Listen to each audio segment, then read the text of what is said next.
Welcome to another gorgeous day here at JetBlue Park in Fort Myers, Florida, home of the 2014 Red Sox spring training.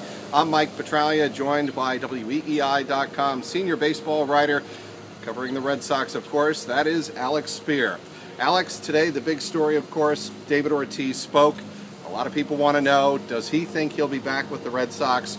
Will it be a one-year deal? Will it be a multi-year deal after his contract expires after 2014? What were some of your key takeaways from the press conference today?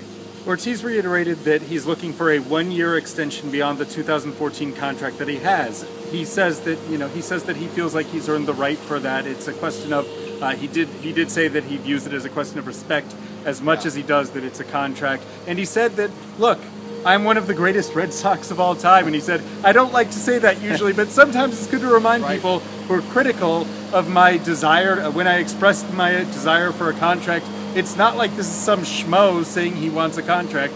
This is the guy who's been one of the most consistent performers in Red Sox history, saying that he wants to continue that relationship. And Ortiz, I thought, made an important point, which I don't think is made enough. Namely, John Lester, we lionize for saying that he wants to take a hometown discount. David Ortiz is saying that he wants to take a hometown discount because what he's saying is he wants to take a one-year deal. He said, look, if we get to the offseason, it's going to be a different, then we're really talking about a contract, was I believe his phrase. And look, if David Ortiz gets to free agency after a productive year, then some crazy things can happen with other teams conceivably offering him multiple years, and that gets to less of an area of comfort for the Red Sox. So I think that Ortiz feels a little bit embattled, it seems like, with those who are critical of his desire to stay in Boston beyond the current term of his contract. And he also made the point a number of times, look, it's not like I'm going out and asking people to ask me about my contract.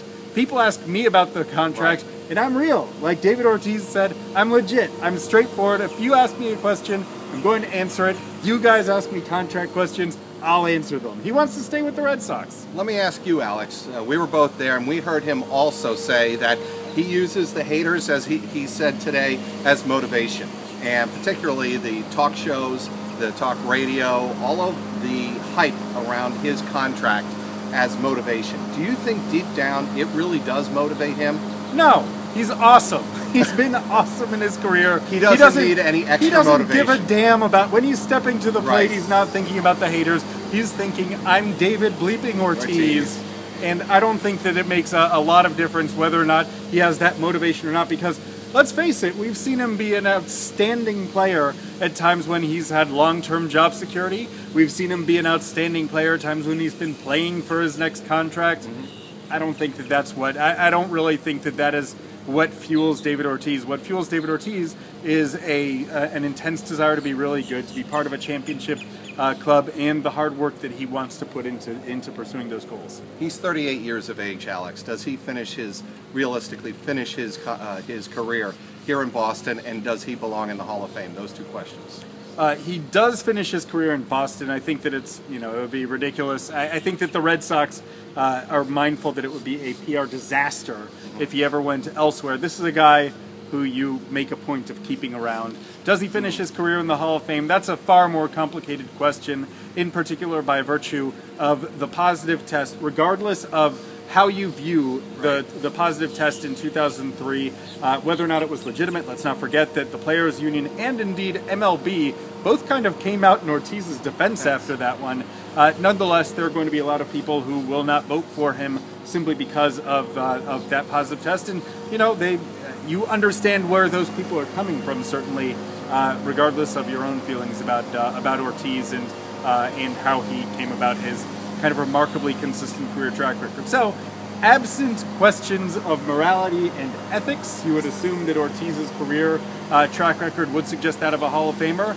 Whether or not people conclude that he's a Hall of Famer is another matter entirely. About 45 minutes after David Ortiz finished up his about roughly 20-minute news conference on the bench here outside the left field wall, it was John Henry's turn to take to the bench. And obviously the Red Sox principal owner, the first question he was asked was about David Ortiz and does a deal get done in his mind before spring training ends, because David Ortiz even admitted that he wants to get this done sooner than later because he doesn't want it to become a distraction. What were the key takeaways from John Henry's address to reporters? Henry said that it was, quote, conceivable, quote, that a deal with Ortiz, an extension could be done over the course of spring training. And he noted, look, everyone is here right now. Red Sox ownership is here.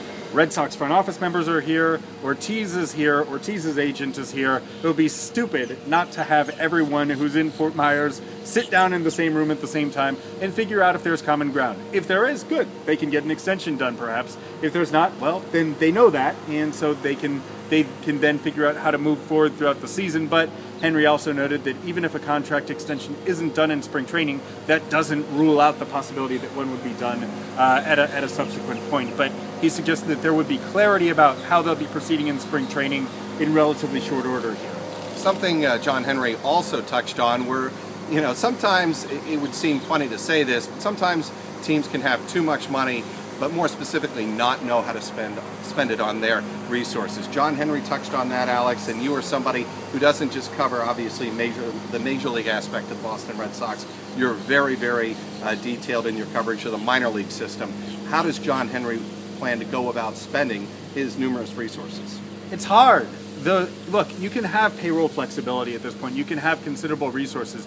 It used to be that there were ways outside of Major League payroll that you could invest those resources. You could spend beyond the slot recommendations on the amateur draft in the U.S. You could spend a ton of money in the international market for guys in that kind of 16 to 20-year-old age bracket. You can't do that anymore, at least not without penalties from Major League Baseball, and ultimately without losing certain draft picks or certain flexibility in those markets going forward. And so as a result, there's this point at which you have available resources, but you don't know necessarily what you're going to spend them on. And that comes at a really interesting point for the Red Sox, because even though they have a lot of money committed for this coming season, up before Ryan Dempster decided he was going to step away from the season. $13.5 million. Right, $13.25 million. They were going to be pushing right up against the luxury tax threshold. Now they have about $13 million to play with, but next year they have $83 million coming off the books. And it's going to be hard to spend that money because free agency has become a tough proposition. You saw the Red Sox are trying to step away from the model of the kind of long-term deals, the Carl Crawford deals, that ended up kind of limiting their flexibility. So they're faced with this question: where does that money go? And there are some different possibilities, but they're still kind of racking their brains to figure out the best ones. Real quickly, this is Wednesday. It was Physicals Day. Obviously, first full squad workout is scheduled for Thursday. John Farrell also spoke, as he does every day. Any surprises? I thought that the mention of Johnny Gomes as a potential leadoff hitter was a little bit unexpected, but Farrell noted that, look, that's just a possibility. Let's say that they find a really comfortable lineup spot for Daniel Nava. Say that he hits fifth. Right after Mike Napoli, keep working the count right in front of Xander Bogaerts, that Gomes would be a consideration for the leadoff role, presumably against left-handed pitching, because he posts great on-base numbers against them. So I thought that was perhaps the most striking part of what John Farrell discussed today.